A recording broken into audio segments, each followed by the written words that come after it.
навечерието на най-българския празник искам да ви благодаря за условията, които предоставите в нашето училище. Да работим с бъдещото поколение на България, което от тук нататък ще изнася на плещите си това, което ние мечтаем днес.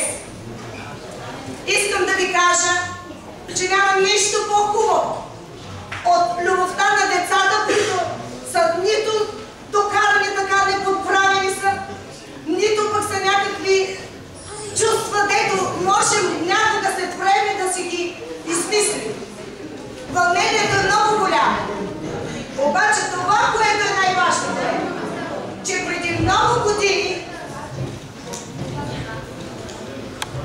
когато България е решила отново да се възроди на тази земя, театърът е бил основното средство, за да се събуди българския дух у българина. В този смисъл имало и най-слънчевите пролетни утрини като традиция децата да показват пред родителите и пред обществото какво са научили. Днес е един от тези дни в рамките на тази възрожденска традиция.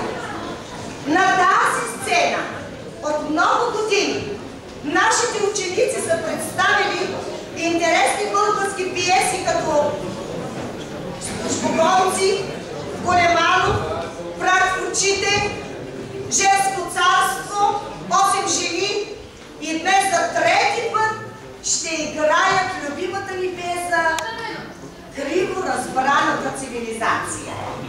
Надявам се, че посланието, което е втъкано в текстовете, вие ще разберете с душата си.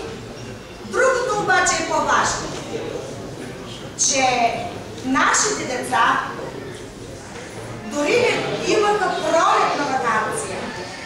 Те идваха с най-голям ентусиазъм и отговорност да репетират.